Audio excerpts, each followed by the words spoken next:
é a verdadeira da Bíblia quando se quer, e a outra se despreza e joga fora através da usurpação. Eles queimaram, eles destruíram e apresentam ao mundo uma mentalidade, uma mentira 1000 vezes dita e repetida historicamente durante milênios na cabeça dos seres humanos, e uma verdade uma vez dita 1000 vezes, uma mentira dita 1000 vezes, vocês sabem que se transforma, você passa a acreditar, a aceitar aquilo como verdade. E foi isso que aconteceu, meus prezados ouvintes. Bem, prezados ouvintes, por exemplo, aqui fazemos uma pergunta: o que é gimatria?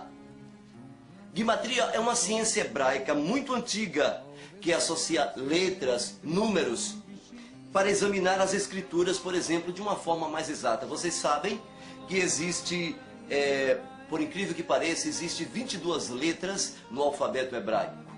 Exatamente o Aleph, Vav, o Gimel, Dalet, cada um tem um número específico. Os apóstolos, por exemplo, Yohanan, eles usavam muito a gimatria para poder confirmar alguma coisa que eles quisessem.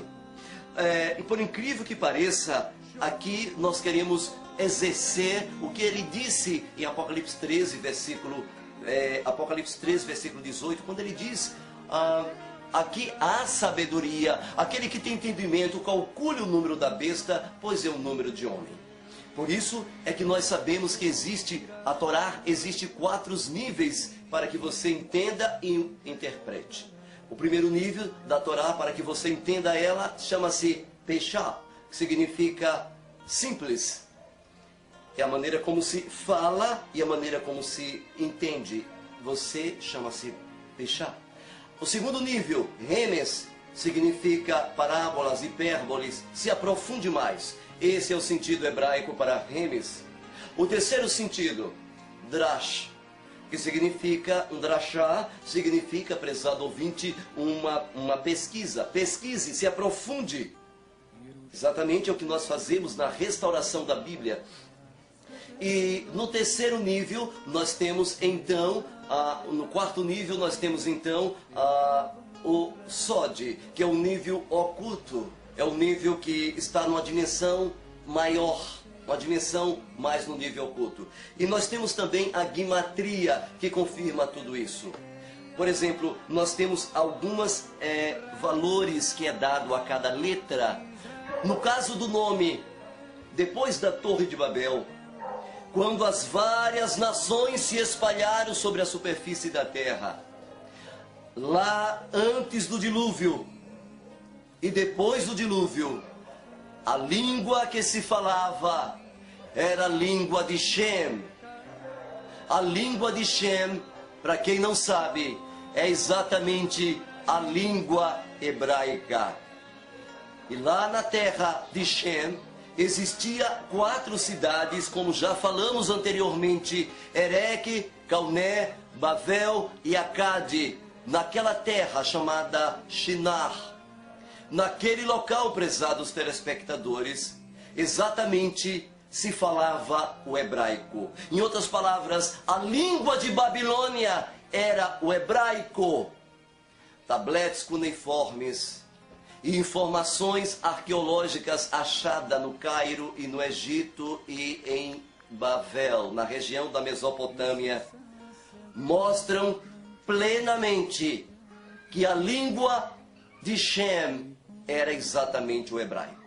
O hebraico, ele contém códigos, segredos, as palavras hebraicas são vivas. Por isso que quando você fala em hebraico, você dá uma ordem no mundo espiritual. Não é à toa que a Yeshayahu, Isaías, nos diz que a minha palavra não voltará para mim vazia, porque o hebraico exerce um poder espiritual gigantesco no mundo em que vivemos. E por incrível que pareça, quando as várias nações se espalharam sobre a terra e que o Eterno confundiu as línguas exatamente para preservar a santidade do hebraico e para que os códigos do hebraico não fossem passados adiante em um misticismo babilônico, como já estava sendo feito. Por quê? Porque eles pegaram os nomes sagrados, os nomes santos, os nomes Kadosh, e começaram a atribuir aos demônios. É o caso de Elohim. Alguns grupos e alguns programas de internet espalham por aí que Elohim é o nome de um deus da mitologia babilônica. Mentira! Eles desconhecem o princípio e a origem da palavra El, dizendo que El era o nome de um deus da Babilônia. É verdade que eles pegaram El, Elohá, e pegaram também a expressão Elohim e começaram a usar para a Babilônia, para os deuses babilônicos. Isto é verdade. Eles começaram a pegar, por exemplo, os nomes santos. Elohim, por exemplo, nós temos em Elohim a gimatria. Elohim, se você pegar cada letra de Elohim, você vai ter um número. E o número é 5, exatamente o mesmo número de Bará, que é 5, que significa criar. Ou seja, Elohim está ligado à palavra criador. Criador, que tem gimatricamente o mesmo número. E por incrível que pareça, assim também El, Elohim, Adonis, Adonai, são palavras de língua hebraica que os pagãos babilônicos começaram a dar atribuições aos deuses babilônicos com estes nomes. Senhor, Baal. Então eles pegaram os nomes hebraicos e transferiram para os deuses da mitologia e transferiram para os Shabins, para os demônios, prezados ouvintes. Mas aqui eu gostaria que vocês entendessem que, na realidade, eles não perdem a força, estes nomes, quando Satanás pega para si. Exatamente, os nomes Elohim, Adonai, por exemplo, Baal. Baal não significa, em hipótese alguma, o nome de um Deus. Que tanta ignorância! A palavra Baal significa marido, senhor da casa, como acontece com Adonai. Adonai é a expressão majestática do Eterno. O singular, Adonis. Elohim é a expressão majestática do Eterno. O singular, Elohá, quando ele se faz emanente. E por incrível que pareça, prezados telespectadores, os demônios começaram a ter estes nomes. Mas não desclassifica que estes nomes são deles. Muito pelo contrário, era do Eterno e agora eles estavam usando-os para os demônios. E pessoas com pouco entendimento linguístico e histórico do que aconteceu na Mesopotâmia torcem, dizendo que estes nomes são os de demônios. Isso não é verdade. E para confirmar isso, alguns dizem que o nome Yeshua era um dos nomes cuja tradução e transliteração dá Jesus. Mentira!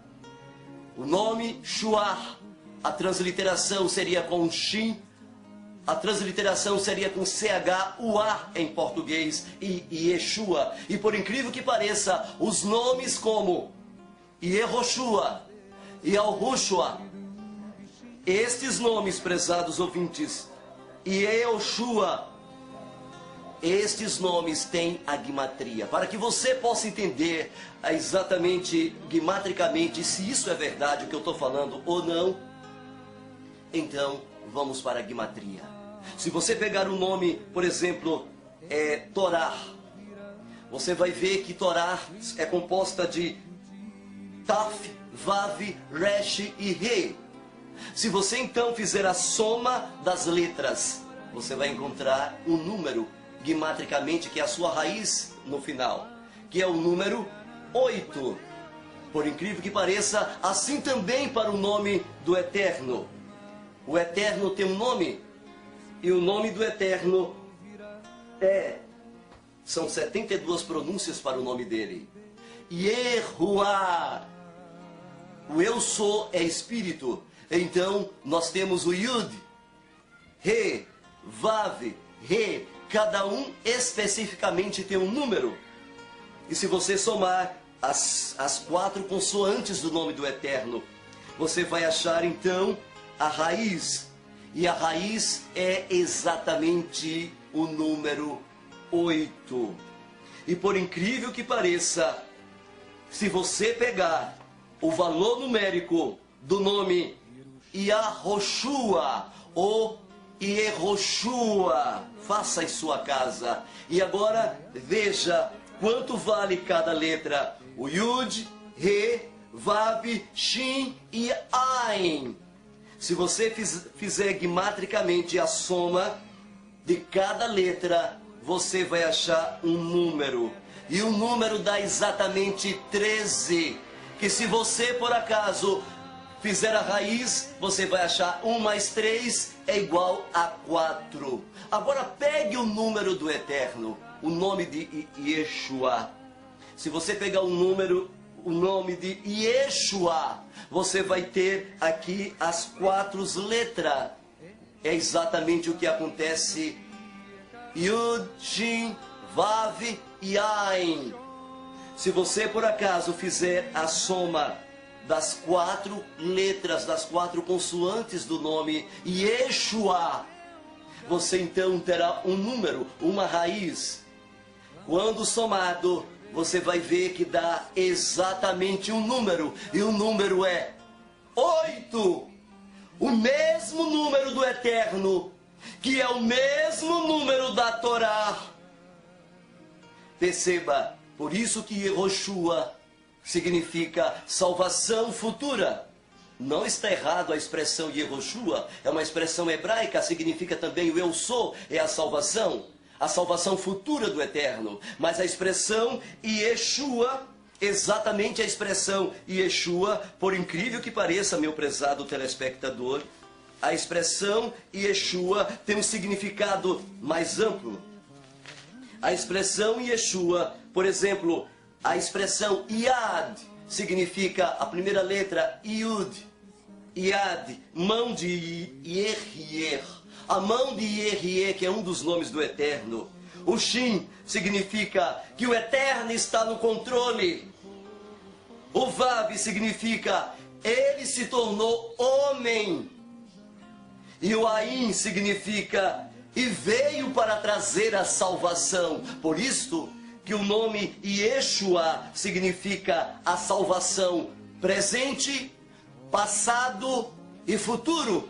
É a salvação de Yerie, Axé e Yerie. É salvação nos 3 tempos, meus prezados telespectadores. A profundidade com que isso exerce em nossa mente faz com que nos curvemos diante de tão grande a simplicidade com que isso vem a nossas mentes. Por isso quero, prezados ouvintes, que vocês entendam que Elohim, que El, está correto a chamar os nomes do Todo-Poderoso. Por isso que no código da Bíblia só exerce, você descobre os códigos secretos quando está com as letras formado dentro da Torá com estes nomes, e não são nomes babilônicos. E aqui você tem a visão de que Yeshua é 8, Elohim e Yehuá, as 4 consoantes, Yud, Re, Vav, Re, é 8 também, é um só, é a mesma pessoa, assim como a Torá. Nós poderemos ver então que os nomes, por exemplo, todos eles, João, Pedro, todos estes nomes você encontra dentro do livro Armindo de Abreu, também de outro livro chamado Santos Pagãos, da Cultrix Mac. Ou seja, você tem um arsenal bibliográfico para mostrar, para que vocês abram a cabeça e entendam que vocês estão sendo enganados. Acordem, acordem, porque é a sua vida eterna que está em jogo. É a sua salvação, meu prezado telespectador, que está em perigo. Vocês estão milenarmente sendo enganados. E então começa a idade das trevas.